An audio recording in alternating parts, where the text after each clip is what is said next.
மீனாட்சி சுந்தரம் புத்தம் புதிய நெடுந்தொடர் நமது கலைஞர் தொலைக்காட்சியில் காண தவறாதீர்கள்.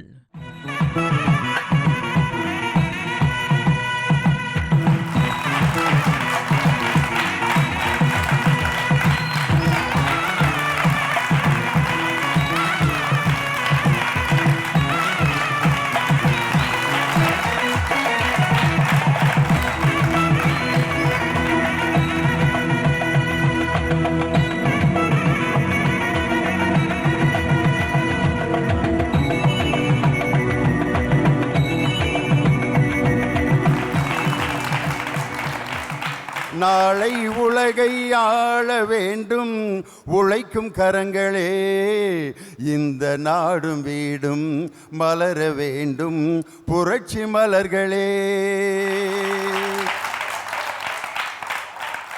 உழைப்பாளர்கள் தினமான இந்த மே தினத்தன்று உலகம் முழுவதும் வாழ்ந்து கொண்டிருக்கும் கோடான கோடி கலைஞர் தொலைக்காட்சியின் ரசிக பெருமக்கள் அனைவருக்கும் என் உயிரினம் மேலான அன்பு வணக்கத்தையும் வாழ்த்துக்களையும் மே தின வாழ்த்துக்களையும் தெரிவிப்பதில் மகிழ்ச்சி அடைகிறேன். மே தின சிறப்பு பட்டிமன்றம் வழங்குபவர்கள் Viking banians and briefs. Special partners இந்தியாவின் நம்பர் 1 டீலர் வசந்த் அண்ட் கோவின் புத்தாண்டு தள்ளுபடி விற்பனை. Powered by Nethra range of cookware, quality world class ப்ரெஸ்ல நம்ம class. KAG tiles bath fittings.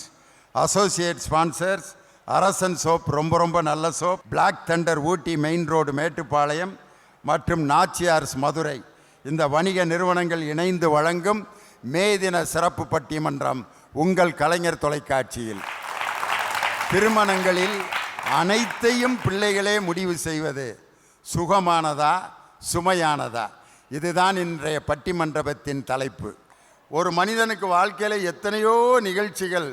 ஒரு பொம்பளை பிள்ளை பையனுக்கு காது குத்துனா அதுக்கு கெடா வெட்டி அதுக்கு ஒரு திருவிழா வைப்பாங்க. மொட்டை அடிக்கிறதுக்கு ஒரு விழா வைக்கிறது உலகத்திலேயே தமிழை மட்டும்தான். மொட்டை அடிக்கிறதுக்கு ஒரு திருவிழா, அதுக்கு ஒரு பத்திரிக்கை அடிப்பேன். என்னுடைய குழந்தைகளுக்கு மொட்டை அடித்து காது குத்துவதற்கு அனைவரும் வருகை தந்து ஆசீர்வதிக்கும்படி கேட்டுக்கொள்கிறேன். இது மாதிரி எல்லாத்துக்கும் நம்ம விழாக்கள் கொண்டாடுறோம்.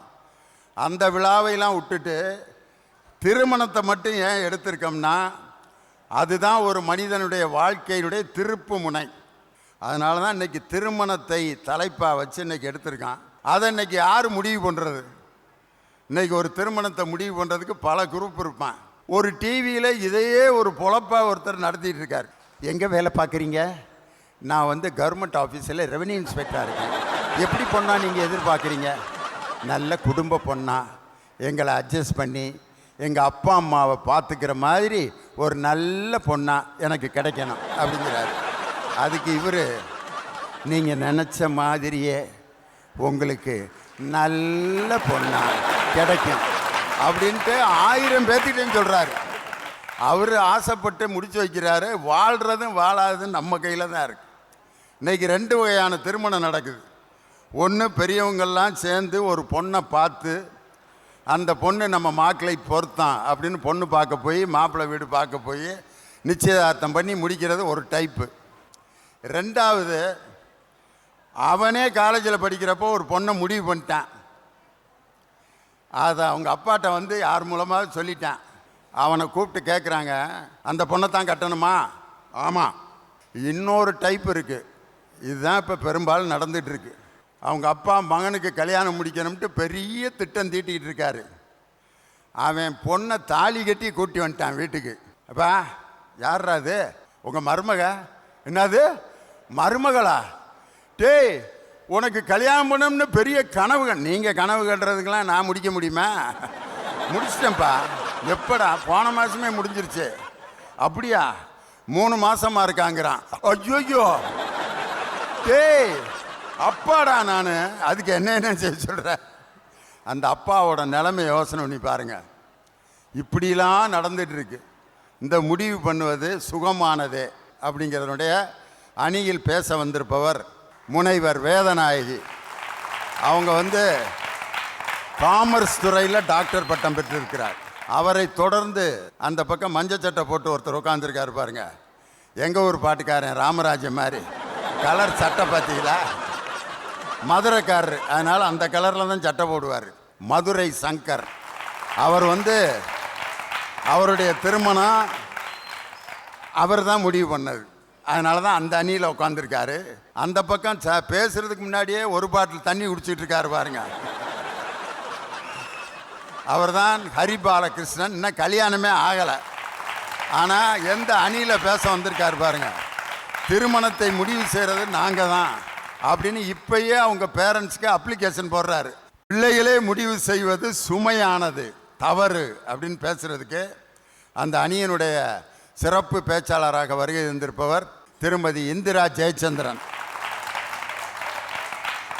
அதற்கு அடுத்து அமர்ந்திருப்பவர் எங்கள் அன்பிற்கும் மரியாதைக்கும் உரிய தமிழ்நாடு மருத்துவ பணிகளின் இயக்குனராக பணியாற்றி கொண்டிருக்கும் டாக்டர் ஜெயராஜமூர்த்தி. அவரை தொடர்ந்து பேச வந்திருப்பவர் கவிஞர் இனியவன். அவர் இராணுவத்தில் கப்பற்படையிலே பணியாற்றி கொண்டிருக்கக்கூடிய இராணுவ ஊழியர். திருமணங்களை பிள்ளைகளே முடிவு செய்வது சுகமானதே என்ற அணியை துவக்கி வைத்து இளைஞர்களுக்கு முதலிடம் கொடுக்க வேண்டும் என்பதற்காக அன்பு தம்பி ஹரிபாலகிருஷ்ணன் உங்களுடைய பலத்த கரவொலியோடு மேடைக்கு வருகிறார். நடுவர் அவர்களே, திருமணம் சம்பந்தமான தலைப்பை கொடுத்திருக்கீங்க.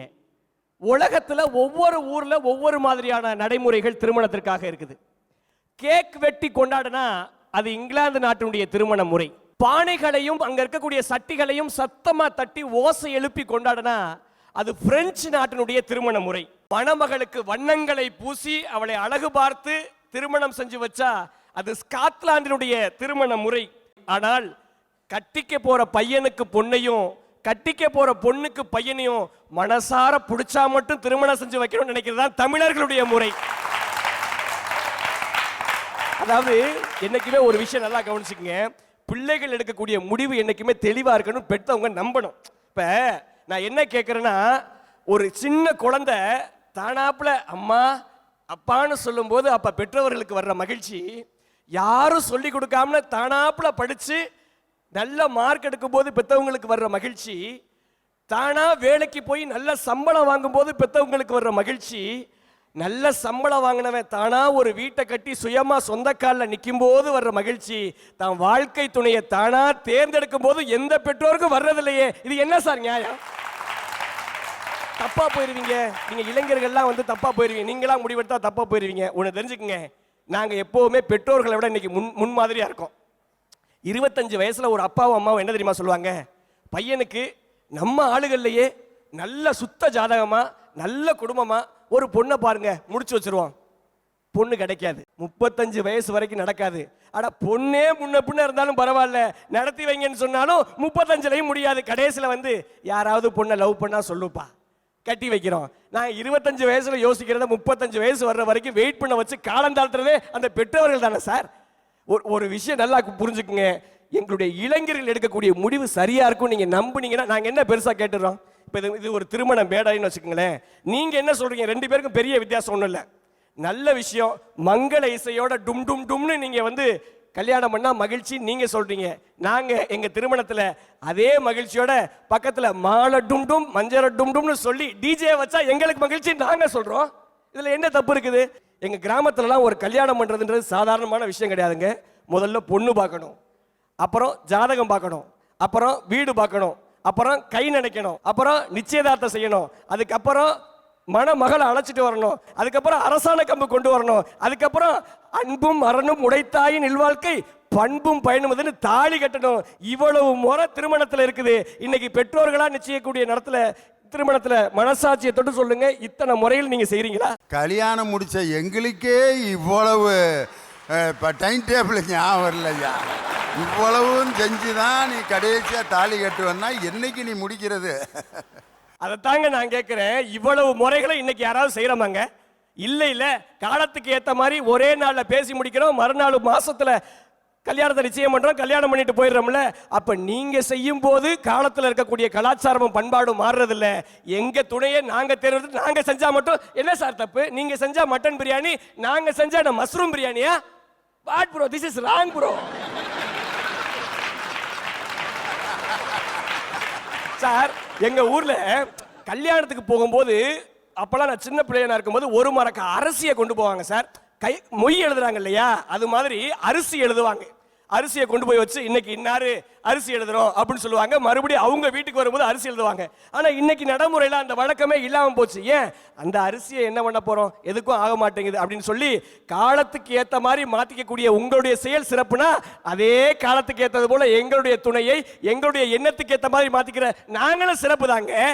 என்ன நினைச்சாலும் சரி, நான் பிடிச்ச வாழ்க்கையில ஜெயிச்சு காட்டுவேன் தன்னம்பிக்கையோட இறங்கி செயல்பட்ட இளைஞர்களாக இருக்கக்கூடிய நாங்க, தன்னம்பிக்கையாக இருக்கக்கூடிய எங்களுக்கு ஆசீர்வாதம் செய்யுங்கள், என்னாலும் உங்களுக்கு அன்பை மட்டுமே கொடுப்போம் என்று சொல்லி இந்த நல்ல வாய்ப்பை கொடுத்த மண்ணுக்கும் மக்களுக்கும் நெஞ்சார்ந்த நன்றிகளை சொல்லி விடைபெறுகிறேன். நன்றி, வணக்கம்.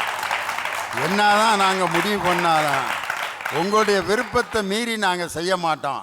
கல்யாணம் பண்ணி ஒரு ஆம்பளை பிள்ளைய பெற்றிருப்பேன், தங்கச்சிக்கு கல்யாணம் பண்ணி வைப்பேன், அதுக்கு ஒரு பொம்பளை பிள்ளை பிறந்துடும். அப்போ முடிவு பண்ணிடுவாங்க, என் தங்கச்சிக்கு வாக்கு கொடுத்துட்டேன், நீ என் தங்கச்சி மேலே தாண்டா கட்டணும்னு. எப்போ பிறந்தப்பைய இது எப்படியா சரியாக வரும்? அவன் வளர்ந்து காலேஜில் 10 பிள்ளைகளை பார்ப்பான், அதில் ஒன்று அழகாக இருக்கும், ஏதாவது ஒன்று உஷார் பண்ணுவான். கல்யாண வயசு வந்தோடனே என் தங்கச்சிக்கு வாக்கு கொடுத்துட்டேன்டா, அதுக்கு உன் தங்கச்சியவே யாருக்காவது கல்யாணம் பண்ணி கொடுக்க சொல்லு. நான் தேவியை உஷார் பண்ணிட்டேன், அந்த பிள்ளையை தான் கட்டுவேன். என்ன செய்வேன்? நீங்கள் ஆசீர்வாதம் பண்ணுங்க, அதுதான் உங்கள் வேலை. இதுக்கு பதில் சொல்லணும். உங்கள் பலத்த கரவொலியோடு சுமையானதே என்ற அணிக்கு தன் கருத்துக்களை வழங்க கவிஞர் இனியவன். நடுவர் உள்ளிட்ட அவைக்கினுடைய பணிவான வணக்கம். திருமணங்கள் நடக்கிறதெல்லாம் இருக்கட்டும், முதல்ல கல்யாண பத்திரிக்கையை ஒழுங்கா அடிங்க. ஏன் இப்போ இந்த இவர் அடிக்கிற மாதிரி பத்திரிக்கை அடிக்கிறான்? நிகழும் பார்த்திபாண்டு ஆவணி திங்கள் 20ஆம் நாள் திருவளர் செல்வன் சிவராமனுக்கும் திருவளர் செல்வி ராஜேஸ்வரிக்கும் நடைபெறும் திருமணத்திற்கு சுற்றம் சூழ வந்திருந்து வாழ்த்தியருள வேண்டுகிறேன். தங்கள் நல்வரவை விரும்பும் ரகுராமன் ரகுராமன் ரகுராமன். நெஞ்சிருக்கும் வரையில் சிவாஜி கணேசன் பாடுவார். இன்னைக்கு இந்த மாதிரி பத்திரிக்கை அடித்து கொண்டு போனால் வாங்கி பார்த்துட்டு கல்யாணம் எத்தனை மணிக்கு எங்கே அப்படின்ட்டு இன்னைக்கு தலையை காட்டுற வேலை தான் செய்கிறானே ஒழிய, எவன் வந்து கல்யாணத்தில் வந்து ஆசீர்வாதம் பண்ணுறான்? பெரிய பத்திரிக்கைலாம் இன்னைக்கு யாரும் அடிக்கிறது இல்லை. இல்லை, போன வாரம் எனக்கு ஒருத்தன் பத்திரிக்கை வச்சான். அந்த பத்திரிக்கையோட தலைப்பு என்னையா விசேஷம்? கல்யாணம். யாருப்பா மாப்பிள்ள? ராக்கி. யாருப்பா பொண்ணு? பப்பி. இப்படிக்கு ராக்கி வெர்சஸ் பப்பி. இதுனா கல்யாணமா இல்லை நாய்க்கு கல்யாணம் பண்ணுறீங்க? இல்லை, ஹரி பாலகிருஷ்ணன் வந்து பெரிய அறிவியல் அறிஞர், இஸ்ரோக்கெலாம் வேலைக்கு போகலாம் தம்பி. கேட்குறான், நாங்கள் தானே எழுந்து நடந்தால் சந்தோஷம் இல்லையா? நாங்களே டவுசர் போட்டுக்கிட்டா சந்தோஷம் இல்லையா? நாங்களே பொண்ணு பார்த்தா சந்தோஷம் இல்லையா? தம்பி, ஒன்று தெரிஞ்சுக்கோ, உனக்கு முன்னாடி 25 வருஷத்துக்கு முன்னாடி கல்யாணம் பண்ணவன் நான், புரியுதா? நீ நல்லா கவனிச்சு பாரு.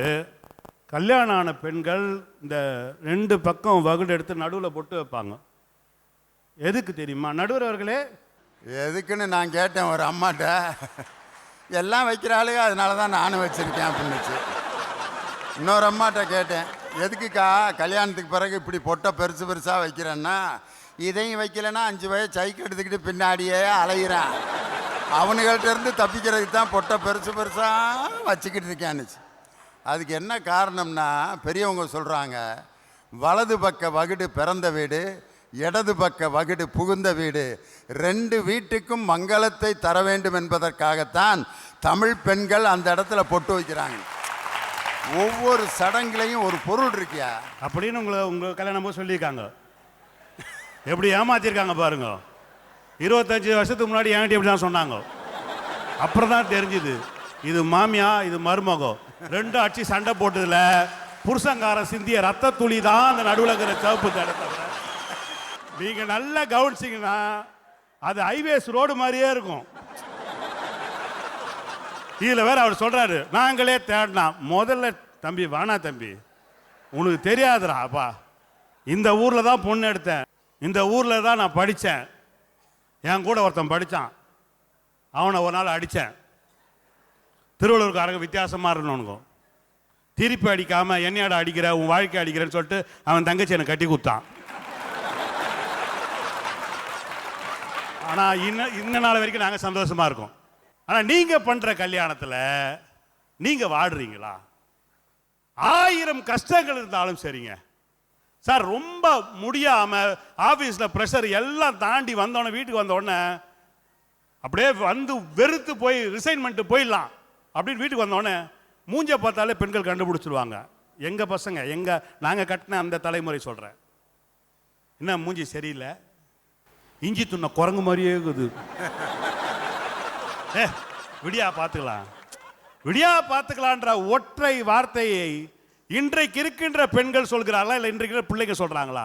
சார் நீங்கள் என்ன சொல்கிறீங்க, கல்யாணம் ஆனோன்னு எங்கள் 2 பேரும் நாங்கள் டீப்பாக லவ் பண்ணுறோம், பண்ணுங்க, we are standing the own legs. ஆமாம், நாங்களாம் பக்கத்து வீட்டுக்காரன் காலை வாங்கி வச்சு நின்றுக்கிறோம், நீங்கள் உங்கள் சொந்த காலிலே நில்லுங்கோ. அப்புறம் ஒரு 6 வருஷம் கழிச்சு சொல்கிறாங்க, எனக்கும் அவருக்கும் கெமிஸ்ட்ரி ஒர்க் ஆகல. கெமிஸ்ட்ரி ஒர்க் ஆகலன்னா ஃபிசிக்ஸ் படி இல்லை மேக்ஸ் படி. இதுக்கு ஒரு 3 பேர் சப்போர்ட் வேற. எனக்கு கல்யாணம் நடக்கும் போதெல்லாம் கேமராமேன் இருந்தாங்க, ஒரே ஒரு ஆள் தான்.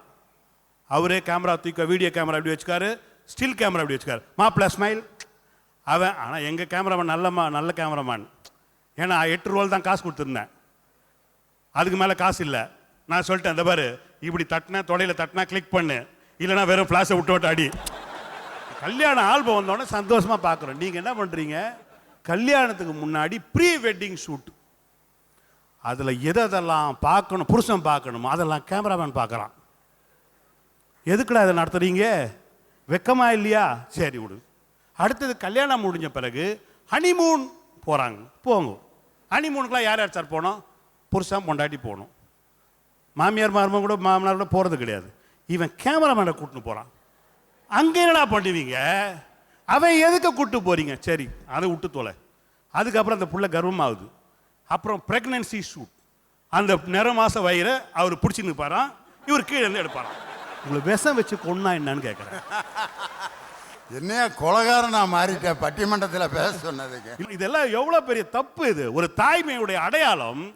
சார் ஒரு பொண்ணு கர்ப்பம் ஆகிட்டு போறான்னு வச்சுங்களேன், புருஷன் கூட சொல்ல மாட்டான், அவளுக்கு கர்ப்பம் ஆயிடுச்சு தெரிஞ்ச உடனே ரோட்டில் போகிற பாட்டி சொல்லுவா, ஏய் இல்லடி விசேஷமா இல்லை, மோஞ்ச பார்த்தாலே தெரியுதா, இப்போ உன்னு சொல்லிட்டியா வீட்டுக்கார்ட்ட? ஒன்றும் சொல்ல, அதுக்கு தான் போயிட்டுக்கிறேன்.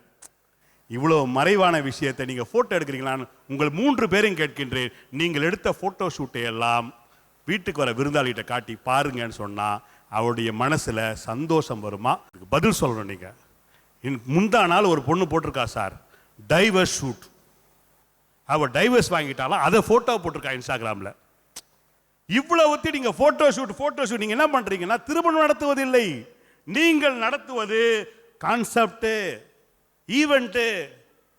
நீங்கள் நடத்துவது 2 மனங்களை சேர்ப்பதற்கான விஷயம் அல்ல, நீங்க ஊர் மெச்சிற்காக பண்றீங்க. நாங்க சாப்பாடு போட்டோம் சார், சாப்பாடு கரெக்டா பந்தியில வைப்போம், கரெக்டா மிச்சம் மிஞ்சி போனா ஒரு 10 பேருக்கு இல்ல 50 பேருக்கு எக்ஸ்ட்ரா மீறும். இன்னைக்கு நீங்க என்ன பண்றீங்க, பிள்ளைங்க நீங்க டிசைட் பண்றதுப்பா 150 வெரைட்டி போடு, எவனும் சாப்பிடுறது கிடையாது, எல்லாம் குப்பையில போடு. இந்த நாட்டிலே சாப்பாடுக்கு வழி இல்லாம எவ்வளவு பேர் கஷ்டப்படுறான்னு ஒரு நாள் பட்டி இருந்து பாருங்க, உங்களுக்கு தெரியும் என்னன்னு சொல்லிட்டு. ஒரே ஒரு செய்தியை சொல்லி நான் நிறைவு செய்கின்றேன். ஒரு கவிதை படித்தேன். சாமி கும்பிடுகின்ற பழக்கமே இல்லாத அப்பா, சாமி கும்பிடுகின்ற பழக்கமே இல்லாத அப்பா என்னை அன்போடு அழைப்பார் சாமி என்று. அந்த அப்பாவுக்கு தயவு செஞ்சு துரோகம் பண்ணார். நண்பர்களே, உங்கள் வீட்டிலும் என் வீட்டிலும் ஒரு அம்மா ஒரு அப்பா, 10 மாதம் சுமந்த அப்பா, பெக்கும் போது வெளியே வந்து குட்டி போட்ட பூனை மாதிரி ஒருத்தன் சுத்திட்டு இருந்தான் அந்த அப்பா, பிள்ளைக்கு ஏதாவது ஆயிடப்பட்டு தூக்கி தோல்லே வச்சுட்டு இருந்தாரு அந்த அப்பா, ஏதாவது ஆயிடக்கூடாது சொல்லிட்டு கண்ணு முன்னாடி தூங்காமல் பார்த்தல அந்த அம்மா, எங்கள் தம்பிக்கு எதுவும் ஆயிடக்கூடாது காலை பிடித்து அழுத அந்த அண்ணன், எங்கள் அண்ணன் பெரிய ஆள் சொல்லிட்டு கூடவே சுத்தின அந்த தங்கச்சி. இவ்வளோ பேர் பார்த்து நடத்துகின்ற திருமணம் தான் நிச்சயமாக வெற்றி பெறுகிறது. உங்களுடைய திருமணங்களில் ஆடம்பரங்கள் இருக்கிறது, ஒரு காலம் அர்த்தங்கள் இல்லை என்று கூறி வாய்ப்பளித்த நல்ல உள்ளங்களுக்கு நன்றி பாராட்டி விடைபெறுகிறேன். நன்றி, வணக்கம். ஆஹா, பிள்ளைகள் முடிவு செய்கிறது வீட்டில் எவ்வளோ குழப்பத்தை உண்டு பண்ணுது பார்த்தீங்களா அப்படின்னு யார் இனியவன். அதுக்கு பதில் சொல்லணும், வாங்க மதுரை சங்கர் சுகமானதே என்ற அணி சேர்க்க வருகிறார். வாப்பா. உண்மையிலேயே ஒரு மிகச்சிறந்த பட்டிமன்றத்தையும் மிகச்சிறந்த ஒரு தலைப்பையும் தந்திருக்கக்கூடிய நடுவர் அவர்களுக்கு நன்றியை தெரிவித்துக் கொண்டு, நடுவர் அவர்களே, இந்த பட்டிமன்றத்திலே நீங்கள் உடனடியாக ஏற்றப்பட வேண்டிய ஒரு தீர்மானம் ஒன்று இருக்கிறது. எங்கள் மூவருக்கும் உடனடியாக வைப்பிரிவு பாதுகாப்பு வழங்க வேண்டும் என்று உங்களை மிக தாழ்மையோடு நாங்கள் கேட்டுக்கொள்கிறோம். ஏனென்று சொன்னால் இனியவன் இதுவரை எங்களுக்கு விஷம் கொடுப்போம், கொலை செய்வோம், எங்கள் உயிருக்கு ஆபத்தான கொலை மிரட்டல்கள்லாம் வந்திருக்கிற காரணத்தினால் எங்களுக்கு உடனடியான வைப்பிரிவு பாதுகாப்பு தேவைப்படுகிறது.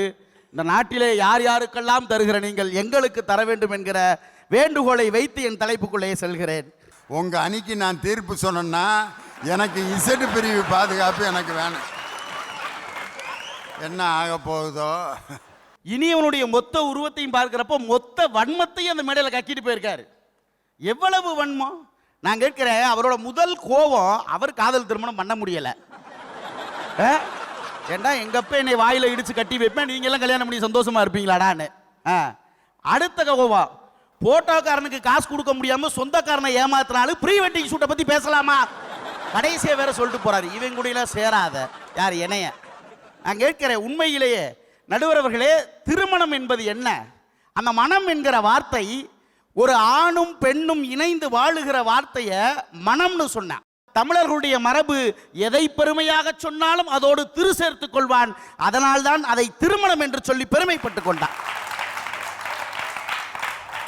நான் என்ன சொல்றேன், எல்லாருடைய வாழ்க்கையிலும் ஒரு முறைதான் இந்த திருமணம் நடக்க போகிறது. அதை எங்களுக்கு பிடித்தார் போல சந்தோஷமாக அனுபவிப்பதிலே எங்களுக்கு சுகம் என்றால் உங்களுக்கு என்ன சுமை என்பதை என்னோட கேள்வி. இல்லை என்ன சார் உங்களுக்கு பிரச்சனை? சார் ஒன்று யோசிச்சு பாருங்களேன், ஜெர்மன் நாட்டில் 12 வயசுக்கு மேலே இருக்கிற குழந்தைங்கள் எல்லாம் பெற்றோர்களுடைய கண்ட்ரோலில் இருக்க தேவையில்லை. அந்த நாட்டோட சட்டம் 12 வயசுக்கு மேலே அந்த குழந்தைங்க அவங்களே வேலை பார்த்து, அவங்களே சம்பாரித்து, அவங்களே படித்து, அவங்களே தங்களுடைய வாழ்க்கையை நடத்திக்கலாம். அதுக்கு மேலே பெற்றவங்க ஏதாவது கேள்வி கேட்டு 12 வயசுக்கு மேலே இருக்க பிள்ளை கம்ப்ளைண்ட் பண்ணால் பெற்றவங்க 2 பேரும் உள்ளதுக்கி வச்சுருவாங்க. இந்த இந்திய திருநாடு 21 வயதுக்கு பிறகு திருமணம் செய்யக்கூடிய எங்களுக்கு மெச்சூரிட்டி இல்லைன்னு சொல்வதற்கு நீங்க யாரு? என்னுடைய கேள்வி இதுதான். இதுல அவர் ஒரு பத்திரிகையை வாச்சாரு, நடுவர் கூட அந்த பாட்டை பாடினாரு.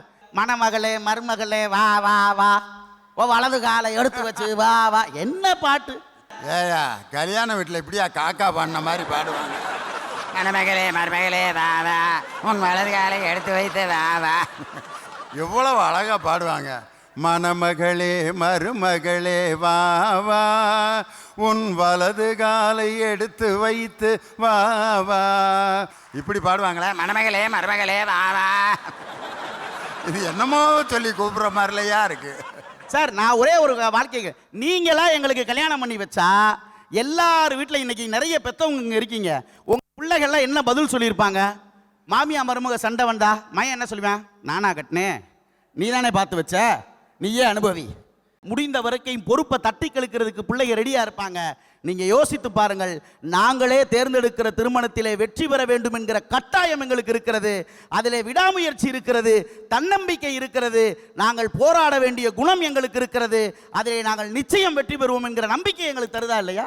சார் எல்லா தோல்விங்கிறது தோல்விங்கிறது இருக்கு சார். அதில் இருக்கிற தோல்வியினுடைய பெர்சன்டேஜ் என்ன, அந்த போராட்ட குணத்தினுடைய அளவு என்னங்கிறத இங்கே பிரச்சனை. ஒன்று, முடிவை நாங்களே எடுத்துக்கிறோம்னு எங்ககிட்ட எடுக்க விடுங்க. எல்லா பெற்றோர்களுக்கும் சொல்கிறேன், இல்லையா பெற்றவங்க நீங்களே அந்த முடிவை எடுத்தா எங்களுக்கு நல்லா இருக்குங்கிற நம்பிக்கையவாது எங்களுக்கு கொடுங்க.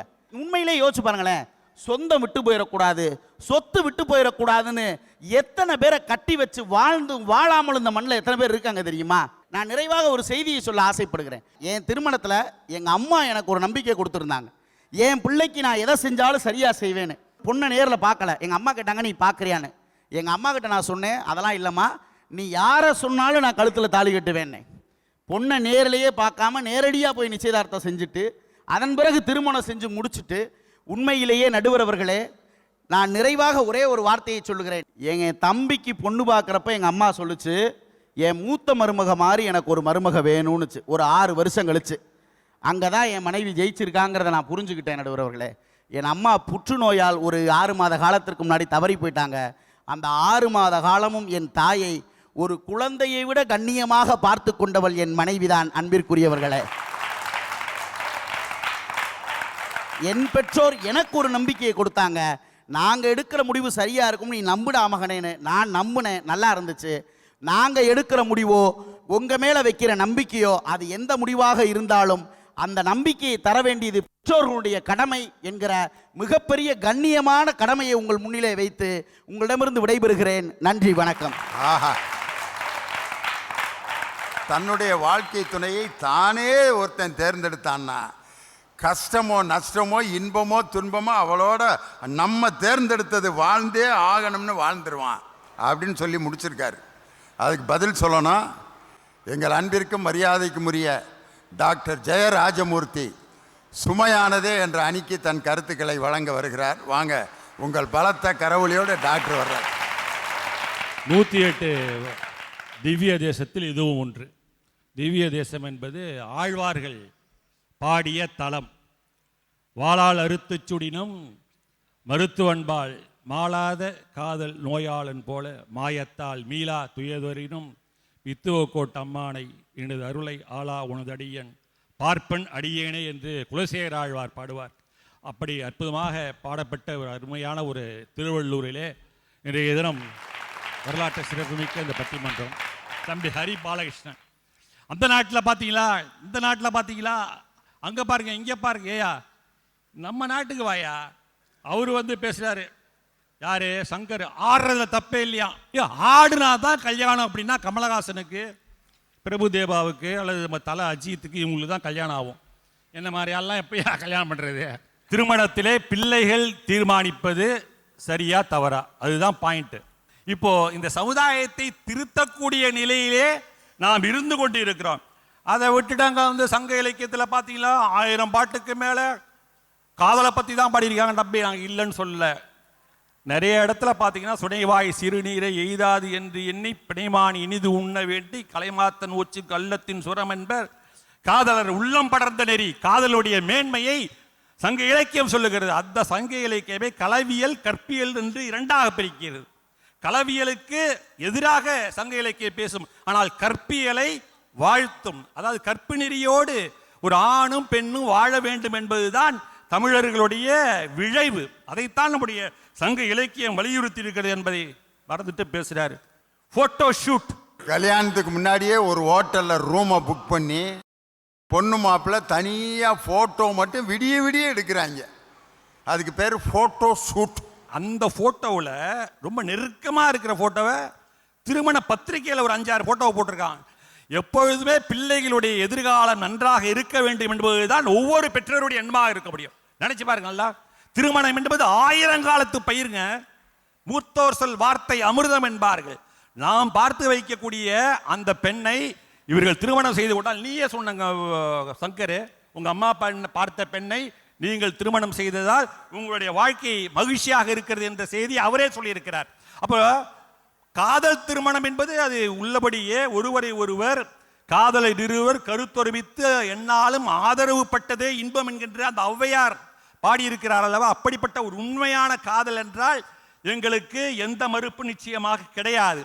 ஆனால் அது ஒரு இன்ஃபாக்சுவேஷன் என்று ஆங்கிலத்தில் சொல்வார்கள். அது ஒரு ஹார்மோன் செயல். அவர் சொன்னார் கெமிஸ்ட்ரின்னு சொன்னார்ல, அந்த ஹார்மோனுடைய மிகுதி, அதனால் வரக்கூடிய ஒரு காம விழைவு, அதை காதல் என்று நினைத்து கொண்டு கொஞ்ச நாள் அப்படி வாழ்வது, பிறகு டைவர்ஸ் என்ற நிலைக்கு செல்வதுதான் இன்றைக்கு பெரும்பாலான திருமணங்களிலே நடந்து கொண்டிருக்கிறது. அனுபவத்தை போல் சிறந்த ஒன்று உலகத்திலே இருக்க முடியாது. பிறப்பின் வருவது யாதென கேட்டேன், கண்ணதாசன் சொல்றான்.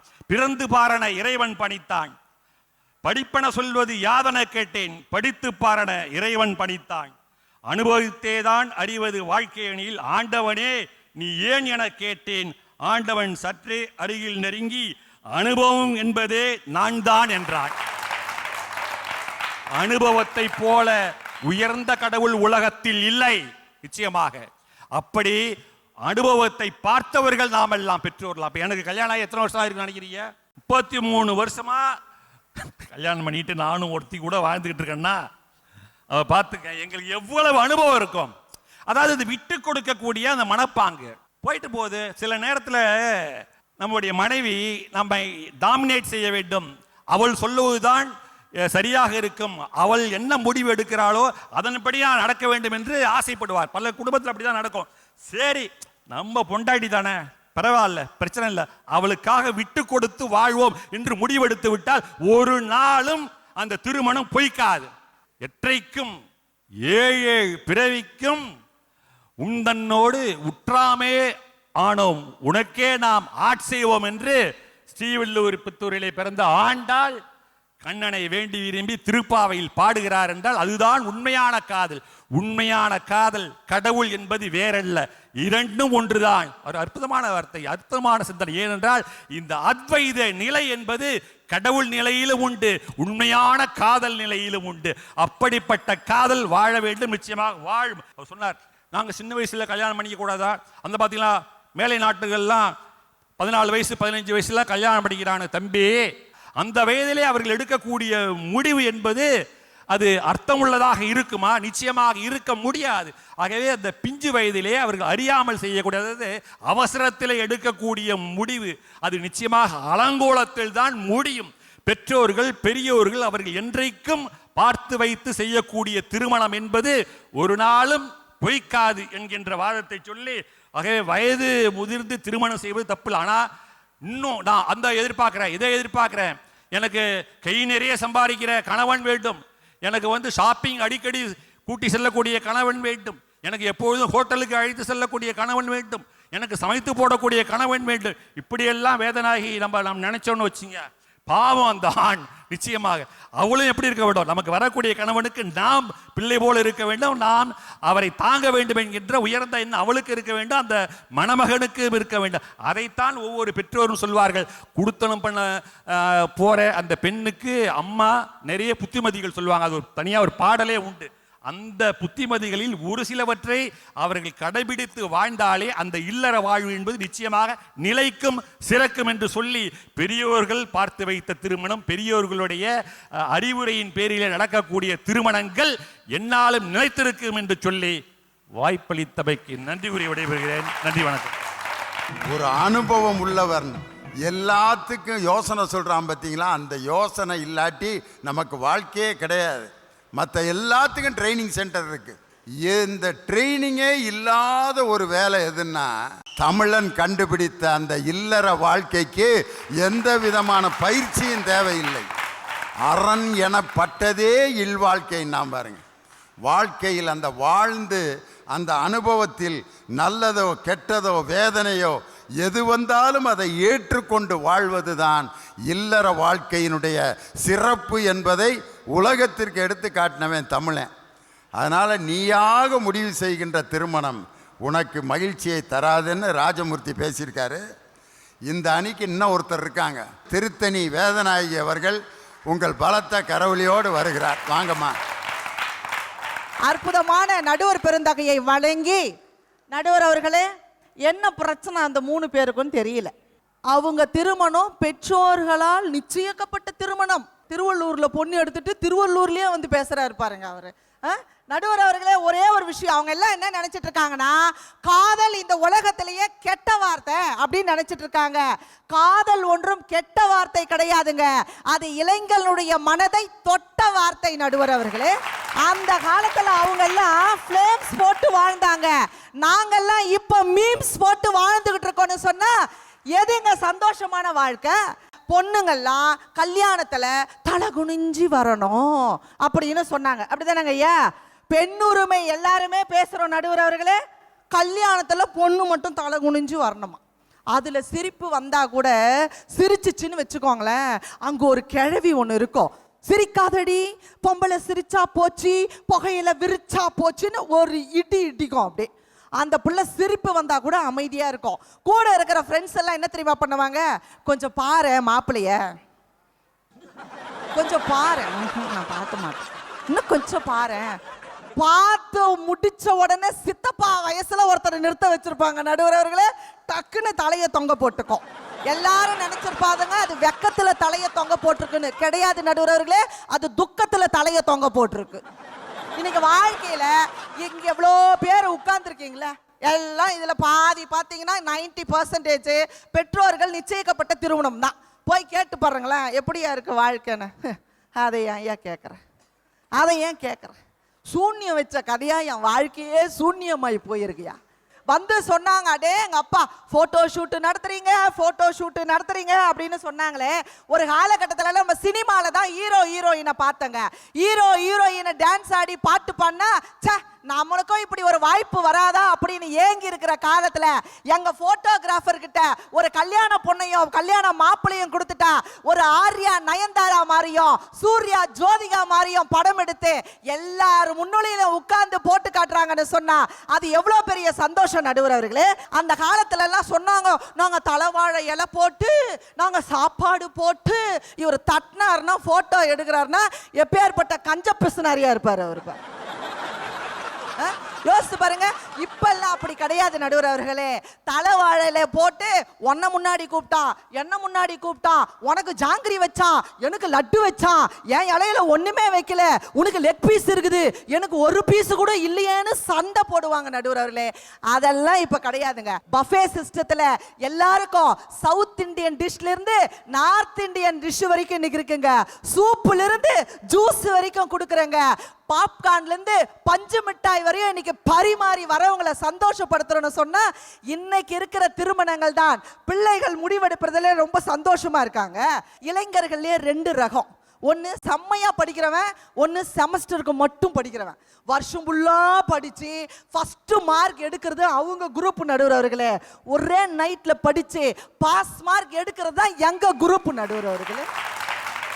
இன்னைக்கு ஒவ்வொரு அப்பா அம்மாவும் என்ன நினைக்கிறாங்க, எனக்கு கிடைக்காத சோறு என் பிள்ளைக்கு கிடைக்கணும், நான் போடாத ட்ரெஸ்ஸு என் புள்ள போடணும், நான் படிக்காத படிப்பு என் புள்ள படிக்கணும், நான் செய்யாத வேலை என் புள்ள செய்யணும்னு நினைக்கிற எல்லா அப்பா அம்மாங்களையும் பார்த்து கேட்கிற, நமக்கு நிறைவேறாத காதல் என் பிள்ளைக்கு நிறைவேறணும்னு ஏன் நினைக்க மாட்டேன்றீங்க நடுவர் அவர்களே. அவனுக்கு என்ன வேலை செய்யணும், என்ன டிகிரி வாங்கணுன்ற அந்த தகுதியும் திறமையும் அவனுக்கு இருக்கிறப்ப ஒரு பொண்ணை நாம கல்யாணம் பண்ணணும்ன்றப்ப அவனோட ஆசையை ஏன் நடுவர் அவர்களே இவங்க ஏத்து வைக்க மாட்டேன்றாங்க தான் என்னுடைய கேள்வி நடுவர் அவர்களே. பெரியவங்க வந்து என்ன நினைக்கிறாங்கன்னா, நம்ம கௌரவம் போச்சு, நம்ம குலம் போச்சு, நம்ம கோத்திரம் போச்சுன்னு நினைக்கிறாங்க. அதுக்கு எல்லாம் தாண்டி ஒரு விஷயம், நீங்கள் யாருக்காக உழைக்கிறீர்களோ, யாருக்காக பாடுபடுகிறீர்களோ அந்த குழந்தை சந்தோஷமா இருக்கணும் நினைச்சீங்கன்னா எல்லா விஷயமும் உங்களுக்கு சரியா வரும் நடுவர் அவர்களே. நாம கஷ்டப்பட்டு ஒரு வாழ்க்கையை வாழறோம்னு சொன்னா அந்த வாழ்க்கை எங்க பிள்ளைகளுக்கு கிடைக்கின்ற பொழுது அதிலே சந்தோஷப்படுகிற பெற்றோர்கள் தான் சிறந்த பெற்றோர்கள் நடுவர் அவர்களே. நிறைவா நான் இப்படி சொல்லி முடிக்கிறேங்க. ஒரு அம்மா ஒரு பிள்ளைய கூலி வேலை செஞ்சு படிக்க வச்சாங்க. அந்த அம்மாவோட தினக்கூலி 300 ரூபாய் தான். 300 ரூபாய் தான் அந்த அம்மாவோட தினக்கூலி. ஆனால் அந்த பையனை படிக்க வச்சு அந்த பையன் பெரிய ஆளாகி அவன் நினைச்ச பிள்ளைய அந்த அம்மா கிட்ட அவன் சொல்ல போற தருணங்க. அப்ப வந்து சொல்றாங்க, அம்மா உன் பிள்ளைக்கு திருமணம் பண்ணணும், பொண்ணு பார்க்கலாமான்னு கேட்குறாங்க. அப்ப அந்த அம்மா சொல்றாங்க, நல்ல வசதி ஆயிட்டாங்க. அந்த அம்மா சொல்றாங்க, என் பிள்ளைய நான் ஒரு வார்த்தை நான் கேட்கிறேன் அப்படின்னு சொல்றாங்க. ஏம்மா கேட்குற, நீ முடிவு பண்ணா உன் பிள்ளை நினைச்சா தாலி கட்ட போறான் அப்படின்னு சொல்றப்ப அந்த அம்மா என்ன தெரியுமா சொன்னாங்க, நான் ஒரு காலகட்டத்தில் தினக்கூலி 300 ரூபாய் நான் வாங்கிட்டு இருந்தேன், இன்னைக்கு ஒரு நாளைக்கான செலவு என் பையன் 300 ரூபாய் கொடுத்துட்டு போறான்னு சொன்னா அவன் சந்தோஷம் தான் ஏன் சந்தோஷம். அவன் சந்தோஷமா இருந்தாதான் என் வாழ்க்கை சந்தோஷமா இருக்கும். அவன் யாரை நினைக்கிறானோ அவனுக்கு தான் நான் திருமணம் செய்து வைப்பேன் அந்த அம்மா சொல்றாங்கன்னு சொன்னா அதுதான் வாழ்க்கையிலே மிகப்பெரிய சந்தோஷம் அப்படின்னு சொல்லி காதலிச்சுட்டா ஆயுசு வரையும் மறக்க முடியாது நடுவர் அவர்களே. அதனால்தான் திருமணங்கள் இன்றைக்கு அதிகமாக தோற்று போகிறது என்று சொன்னார். பெற்றோர்களுடைய கௌரவத்தினாலும் கர்வத்தினாலும் தான் தோற்று போகிறது என்று சொல்லி வாய்ப்பளித்த நல்ல உள்ளங்களுக்கு நன்றி பாராட்டி விடைபெறுகின்றேன். நன்றி, வணக்கம். சுகமானதே என்ற அணி நிறைவு பெற்றுவிட்டது. இனி சுமையானதே என்ற அணியை நிறைவு செய்ய திருமதி இந்திரா ஜெயச்சந்திரன் உங்கள் பலத்த கரவொலியோடு மேடைக்கு வருகிறார். நடுவர் அவர்களே, ஒரு நல்ல தலைப்பு. அதை எவ்வளோ குழப்பி பேச முடியுமோ அவ்வளோ குழப்பி பேசியிருக்காங்க இந்த 3 பேரும். ஏன்னா கேள்வி என்னன்னா, திருமணத்தில் அனைத்தையுமே அப்படின்னு ஒரு வார்த்தையை வச்சிருக்கிறாங்க. அதாவது எல்லாத்தையுமே நீங்கள் முடிவு பண்ண வேண்டாம், உங்களுக்கு எது பிடிச்சிருக்கு, இது வேணுமா வேண்டாமான்னு ஒரு சில கேள்விகளுக்கு உங்களுடைய சம்மதம் தான் எங்களுக்கு தேவை. ஆனால் எல்லாமே நாங்கள் பார்த்துக்கிடுவோம், A to Z நாங்கள் பார்த்துக்கிடுவோம். முதல்ல உட்காந்துருக்காரு பாருங்க, என் புள்ள வயசு தான் இருக்கும், பெரிய சூரிய வம்சம் சரத்குமார். நீ சோபம் விடாதீர்கள், நீ எப்படி வாழ்ந்துறன்னு பார்த்துடலான்னு சொல்லிடாதீங்க. 3 நிமிஷம் ஒரு பாட்டு முடியறதுக்குள்ள அவர் தேவையானிய கலெக்டர் ஆக்கி அவர் தொழிலதிபரா மாறிவார் பஸ் ஓனர் கம்பெனிக்கு. நீ ஆயிருவியா? அது சினிமாடா தம்பி. அடுத்து கடைசியா பேசணும் அம்மா. இந்த அம்மாவை என்ன செய்ய? ஒரு காலேஜ் பிரின்சிபல் போய் பார்க்கணும். காதல் திருமணம் செய்து ஒரு பிரேயர் மீட்டிங்ல இப்படி பேசிவிட இந்த ஐயனி. உங்க காலேஜில் ஒரு பொம்பளை பிள்ளை வந்து இந்த பையனை எனக்கு ரொம்ப பிடிச்சிருக்கு மேடம், வீட்டில் சொல்லி இப்போ உடனே முடிச்சு வைங்க அப்படின்னு சொன்னா உடனே பிரின்சிபல் வந்து, ஆஹா நீங்கள் எடுத்த முடிவு எப்போதும் சிறப்பாக இருக்கும், இதை தவிர வேறு என்ன எனக்கு வேலை, வாருங்கள் அப்படின்ட்டு அவங்க அட்ரஸை வாங்கிட்டு வீட்டில் போய் முடிச்சு வைப்பீங்களாமா? ஏங்கம்மா நடுவில் உட்காந்துக்க தம்பி, நீ நல்லவே நினைச்ச மதுரைக்காரன் நம்ம ஊருக்காரன் என்னப்பா இப்படி பேசி போட்ட உன் பாட்டுக்கு? நடுவில் வந்து பெற்றோர்களே உங்களுக்கு பேசாமல் இருங்க. ஏப்பா பெற்றோருக்கு தெரியாத உங்களுக்கு என்னப்பா தெரிஞ்சுற? 30 வருஷம் 33 வருஷம் திருமண வாழ்க்கையில அது சக்சஸா இருக்கணும்னு அவசியம் இல்லை நடுவர் அவர்களே. மேபி ஃபெயிலியரா கூட இருக்கலாம். அவரே ஏதோ கெண்டும் கெடாரமும் கிடக்குதுன்னு சொல்லி போய் தான் விட்டில் பீச்சு விழுந்த மாதிரி விழுந்து இதைய கருகி போய் கிடக்கிறாரு. அது மகனுக்கு நடந்துடக்கூடாதுன்னு உள்ள விழுந்து தடுக்க பார்த்தா நீங்க பேசாம இருங்க, நீங்க பேசாம இருங்க. ஏப்பா அழகான கேள்வி கேட்கப்பட்டிருக்கிறது. சுகமா சுமையா? சுகம்னா என்ன தெரியுமா? ஒரு நல்ல மழை பெய்யும் போது ஜன்னலோரத்தில் உட்காந்துக்கிட்டு அந்த மழையை ரசிக்கிறது இருக்கு பார்த்தீங்களா, அது சுகமா இருக்கும். கேட்காமலே மனைவி ஒரு டீ போட்டு கொடுத்தான்னு வச்சுக்கோங்களேன், அது சுகமா இருக்கும். மனைவி கிட்ட கணவன் சொல்லுவான், மழை பெஞ்சாலே கொடைக்குள்ள போயிட்டு வாடி 2 பேரும் மலைக்குள்ள போவோன்னு கூப்பிட்டாருன்னு வச்சுக்கோங்க, அது சுகம். எந்தெந்த நேரத்தில் எது எது நடக்கணுமோ அது சுகங்க. சுமைனா என்ன தெரியுமா? எதிர்பாராத சிக்கல்கள் என்ன வேணா நடக்கும். நீங்க நல்லா யோசிச்சு பாருங்களேன். நிறைய திருமணங்கள்ல இன்னைக்கு டான்ஸ் ஆடுறாங்க பிள்ளைங்க. நான் அது தப்புன்னு சொல்லல. நீங்க கொண்டாட்டமா குதூகலமா கொண்டாடிட்டு போங்க. ஒரு 2 மாசத்துக்கு முன்னாடி பார்த்த கல்யாணத்துல அந்த பையன் ஆட தெரியாது போல ஒரு கோட் சூட்டை போட்டு பாவமா வெட்ட போற கெடா மாதிரி ஒரு மாலையை போட்டிருக்காங்க. இது இறங்கி செண்டை மேளத்துக்கு நடுவில் இன்னும் ஆட்டத்தை பார்த்தீங்கன்னா குத்துன்னு குத்திட்டாங்க. நீங்க 3 பேர் சொன்ன மாதிரி ஆட்டம் பிரிச்சுட்டா. நல்லா ஆடுனா, அது வேற விஷயம், நல்லா ஆடுனா. ஆடி முடிச்சு மேலைக்கு வர கழுத்துல நாறுதான் இருந்துச்சு, ஒரு பூ கூட இல்லை அதுல. இவளுக்கு எப்படி தாலி கட்ட அதெல்லாம் கூட முக்கியம் இல்லை. இந்த கேமராவை திருப்பி இந்த மாப்பிள்ளையோட அம்மா கிட்ட ஜூம் பண்ணி வைங்க. அந்த பொம்பளைகிட்ட ஒரு அம்மா கேட்குது, சொந்தக்காரி மதினி காது கேட்காம இருக்கா இவ, மருமக போட்ட ஆட்டத்தை ஊரே வாத்துருக்குன்னு. ஏன் மதினி உங்களத்தேன் மாரியம்மா மதினி நல்ல பொண்ணா இறக்கிட்டீங்க போல, குடும்பம் விளங்கிரும் பாருங்க. நாங்க ப்ரீ வெட்டிங் ஷூட் வைப்போம். உங்களுக்கு என்ன வந்துச்சு? கல்யாணத்துக்கு முன்னாடி வெட்டிங் ஷூட் வைக்கிறதே தப்பு. ப்ரீ வெட்டிங் ஷூட் அதில் மருமகன் கேட்குறாரு மாமியார்ட்ட, அத்தை அந்த பருத்தி வீரன் போஸ்ட்டை பார்த்தீங்களா? விவரம் இல்லாமல் மாமனார் பக்கத்துல இருந்து கேட்குறாரு, பருத்தி வீரன் போஸ்ட்னா என்னது? இந்த கரிசக்காட்டுல கரிசல் இலக்கியம் எழுத்தாளர் மாதிரி பேனா பிடிச்சிக்கிட்டு போஸ்ட் கொடுத்தாரோ மாப்பிள்ள?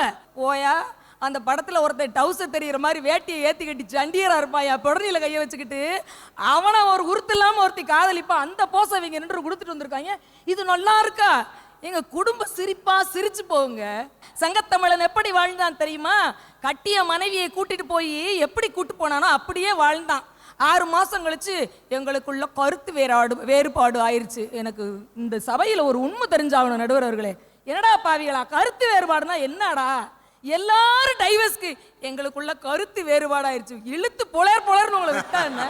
நீங்களா தானே நாய்களா ஓடி போனீங்க. 6 மாசம் கழிச்சு என்னடா கருத்து வேறுபாடு? அப்படி எந்த சங்கத்தமிழனும் திருப்பி வந்ததாக இல்லை. இப்ப நீங்க பண்றதுக்கு பேர் கல்யாணமா? ஆணும் பெண்ணும் திருமணமாகாம லிவிங் டுகெதர் என்ற பேரிலே பேயிங் கெஸ்டா சேர்ந்து வாழ்றாங்க பாத்தீங்களா? இந்த மாதிரியான அயோக்கியத்தனங்கள் எங்க இருந்து வருகிறது? வெளிநாட்டவர்களை பார்த்து அவர்களைப் போலவே உறவுகளையும் கொண்டாட ஆரம்பிக்கிறீர்களே, இது சுகமா சுமையா நண்பர்களே? நான் உங்களை பார்த்து கேட்கிறேன், ஃபாரின்லாம் ஒரு எவ்வளவு ஜனத்தொகை இருக்கிறதோ அந்த ஜனத்தொகையில் 75% ஜனத்தொகை 2 பேரும் விவாகரத்து வாங்கி மீண்டும் திருமணம் செய்தவர்களாக இருப்பார்கள். ஆனா இந்தியாவில் 2% தான் இருக்கு. அதை அதிகமாக்கி விட்டு போயிடாதீங்க. இந்த கவலைகள் இந்த சுமைகள் எங்க நடக்க தெரியுமா? எல்லா முடிவையும் நீங்களே எடுக்கிறீங்க பாத்தீங்களா? தப்பு நடக்குது. நீங்க உங்களுக்கு என்ன தெரியும்னு கேட்குறீங்களே, நாங்க மல்லு கட்டாம இல்ல. நீங்க போடா வாடான்னு பேசிக்கிறத பெருமையா சொல்றீங்கல்ல, நீங்க மாத்தி மாத்தி பேரை சொல்லி கூப்பிட்டுக்கிறதுல இப்ப பெருமைப்பட்டுக்கிறீங்கல்ல. நாங்கெல்லாம் ஒன்றும் அப்படி பேசாம இல்லை. உங்க முன்னாடி பேசி கௌரவத்தை குறைச்சிக்கிற மாட்டோம். ஒரு நாள் 11 மணி வரைக்கும் வரல எங்க வீட்டுக்காரரு. தீபாவளி டைம் சிவகாசிலேருந்து வரல. வா போன, நீ எங்க போவன்னா ஸ்ரீவில்லிபுத்தூர் பஸ் ஸ்டாண்டுக்கு வா. நைட்டு 11 மணிக்கு எதை பத்தியும் கவலைப்படாம வம்பு கட்டி கூட்டிட்டு போயாச்சு. கடைசி பஸ் வந்துருச்சு. எல்லா சனமும் இறங்கிருச்சு, நம்ம வீட்டு ஆள் இறங்கலை. என்னடா அவங்க ஐயா ஒன்றும் காணோம். டிரைவர் சாவகாசமாக இறங்குறாரு. அவருக்கு பின்னாடி ஒரு ஆள் மெல்ல இறங்கி வராரு. என்னைய கட்டின மகராசன். நான் என்ன பண்ணேன்னு நினைக்கிறீங்க? ஃபோன் பண்ண மாட்டியா? சுவிட்ச் ஆஃப் ஆயிடுச்சியா, மழை வேற இல்லை, பிஸியாக இருந்தேன். அதுக்கு எதுக்கு நடுராத்திரியில் இங்கே வந்து நிற்கிறவ? வண்டியேடுறா போவான். அப்போ நான் அவங்கள திரும்பி பார்க்காம வீட்டுக்கு போயிட்டோம். என் மகனுக்கு வீட்டுக்கு போய் 3 நாளைக்கு என்கிட்ட சந்தேகம் என்கிட்டே இருந்தான். இம்மா 11 மணிக்கு பஸ் ஸ்டாண்டுக்கு போனேன்ல, இம்மா அப்பாவோ ஐயாவாம்மா போனேன், உங்களுக்கு ஒரு விஷயம் புரியவே இல்லையா? எங்களுக்கு எல்லாமே புரியும். அவங்க முகத்தை பார்த்தா எனக்கு போதும். தலைவன் வீட்டுக்கு வந்துட்டான்னா எனக்கு இந்த புரிதல் உங்களுக்கு இல்லையே. இந்த புரிதல் தானே திருமணத்துக்கு அடிப்படையாக இருக்கிறது. இதை புரிஞ்சவங்க அனுபவசாலிகள் நாங்க சொல்றோம்னா நீங்க அதை ஏன் கேட்டுக்க கூடாது? கணவனுக்கும் மனைவிக்கும் 1000 உள் விஷயங்கள் இருக்கும். 3வது பிள்ளையா இருந்தாலும் அதுக்கு தெரியாது. அதுதாங்க கௌரவம், அதுதாங்க குடும்பம். இந்த இல்லறம் ஜெயிப்பதற்கு எப்போதும் 2 பேர்ல ஒருத்தர் தோத்துக்கிட்டே இருப்பாங்க பாத்தீங்களா? அதுதான் எங்களுடைய திருமணம். திருமணம் என்பது அன்பு குழந்தைகளே, ஒரு ஆணுக்கும் பெண்ணுக்குமான இணைப்பு மட்டும் இல்லை, இரு குடும்பத்துக்கான இணைப்பு, இரு ஊருக்கான இணைப்பு, இரு உறவுகளுக்கான இணைப்பு, இரு பழக்க வழக்கங்களுக்கான இணைப்பு. இந்த இணைப்பு தமிழர் பாரம்பரியப்படி தகுதியோடு பண்பாடோடு திறமாக நடக்க வேண்டும் என்று சொன்னால் எல்லாத்தையும் நீங்களே முடிவு பண்ண வேண்டாம். சில விஷயங்களை எங்களிடத்திலே விட்டு விடுங்கள். அனுபவசாலிகளான நாங்கள் உங்களுக்கு எப்போதும் நல்லதை மட்டுமே செய்வோம். நாங்கள் வைதாலும் எங்கள் வாயிலிருந்து உங்களுக்கு சாபங்கள் வராது, வரங்கள் தான் வரும் என்று கூறி வாய்ப்பளித்த நல்லவர்களுக்கு நன்றி பாராட்டி விடைபெறுகிறேன். நன்றி, வணக்கம். இளைஞர்கள் முடிவெடுக்கிறது சுகமா சுமையா, அதுதான் இன்னைக்கு தலைப்பு. இளமை என்பது ஒரு மிகப்பெரிய பவர். இந்த அறிவியல் யுகத்தில் வாழ்க்கை முறை எப்படியோ மாறிட்டு இருக்கு. ஒரு மனுஷனுக்கு இன்னைக்கு இருக்க வேண்டியது பாசிட்டிவ் ஆட்டிடியூட். என்ன இருக்கோ அதை அப்படியே ஏற்றுக்க பழகிக்கணும். பக்கத்தில் கொரட்டை விட்டு புருஷன் தூங்குறான் ராத்திரியில், அந்த அம்மா எந்திரிச்சு விடிய விடிய இப்படி லாரி ஓட்டிக்கிட்டு இருந்தா அந்த ஆளு கூட எப்படி தூங்குறதுன்னு அழுவுது. ஆனால் அப்படி நினைக்காதீங்க, புரட்டை விட்டுக்கிட்டாவது ஏன் கூட தூங்குறாரு அப்படின்னு நினச்சி சந்தோஷப்படுங்க. இன்னொரு வீட்டில் போய் படுத்து கலகம் பண்ணாமல், தண்ணியை போட்டு சாக்கடையில் படுத்து கிடக்காம, சீட்டு விளாண்டு சொத்தை அழிக்காம, கொரட்டை விட்டுக்கிட்டு என் கூடயே படுத்திருக்காரு, இவர் என் கூடயே இருந்தா போதும்னு நினைக்கிறோம் பார்த்தீங்களா? இந்த வாழ்க்கை தான் மகிழ்ச்சியான வாழ்க்கையாக இருக்குமே ஒழிய இந்த ஆளு கூட எப்படி குடும்பம் நடத்துறதுன்னு 50 வயசுல யோசிக்கக்கூடாது. இன்னைக்கு காலத்தின் கட்டாயம், பிள்ளைங்க காதல் திருமணம் செய்வதை யாராலும் இன்னைக்கு தடுக்க முடியாது.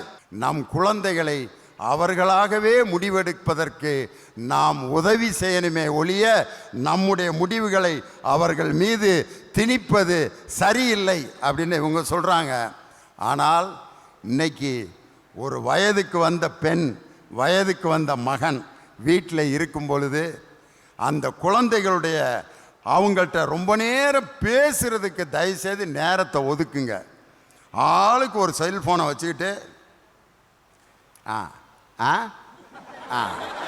6:30 மணிக்கு நான் எல்லாம் ரெடி பண்ணி கொண்டேன், அப்பா என்னப்பா, அது செய்யாதீங்க. ஃபோனை வச்சுட்டு உங்களுக்காகவே வாழ்ந்து கொண்டிருக்கக்கூடிய உங்கள் மகள் ஏதோ ஒன்றை சொல்லணும்னு ஆசைப்படுறா, அவளுடைய வார்த்தையை கவனிங்க. உங்கள் பையனுடைய உணவு உடை இந்த தேவையை மட்டும் தீர்க்காதீங்க. அவன் உள்ளத்தில் என்ன நினைக்கிறான் என்று எந்த தகப்பன் கருதுகிறானோ அவன்தான் சிறந்த தகப்பன். இப்போ இருக்கிற தகப்பன்லாம் எப்படி இருக்காங்கன்னா, சின்ன பிள்ளையில இருந்த மாதிரியே வயசுலேயும் மகன் இருக்கணும். அவன் கூப்பிட்டு அவங்க அப்பா மிரட்டினா நடுங்கணும். அப்பா பற்றி அவனுக்கு தெரியாதா? சரிப்பா, அப்படியே இருக்கணும்னு நினைக்கிறேன். எப்படி இருப்பேன்? ஒரு 16 வயசு ஆனோன்னு லைட்டாக முகத்தில் மீசை வளரேன், குரல் உடையும். பயலுக்கு பார்த்துருக்கீங்களா? அப்பா அப்பா அப்படின்னு கூப்பிட்டுக்கிட்டு இருந்தவன் அப்பா, அப்போ தான் மகன் அவன் முடிவெடுக்கிறதுக்கு ரெடி ஆகிட்டான்னு அர்த்தம். இப்போ போய் ஒரு அப்பன், டே வாடாங்க, எங்கடா போயிட்டு வர்ற? அதான் வர்றோம்ல பெண்ண அப்படிங்கிறான். அப்படித்தான் இருப்பான். அவனுக்கென்று ஒரு முடிவெடுக்கக்கூடிய அதிகாரத்தை நீங்கள் பின்னால் இருந்து அந்த முடிவு செய்வதற்கு அவனுக்கு உதவி செய்தால் அவர்கள் எடுக்கின்ற முடிவுகள் அனைத்தும் சிறப்பான முடிவுகளாக இருக்கும். எனவே பிள்ளைகள் எடுக்கின்ற முடிவு சுகமானதல்ல, சுமையானதே என்று தீர்ப்பு சொல்லி இந்த உழைப்பாளர் தினமான மே தினத்தன்று எங்களை மிகவும் வியக்க வைத்த திருவள்ளூர் ரசிக பெருமக்களுக்கு மே தின வாழ்த்துக்களை சொல்லி உங்களிடமிருந்து விடைபெறுகிறேன். நன்றி, வணக்கம்.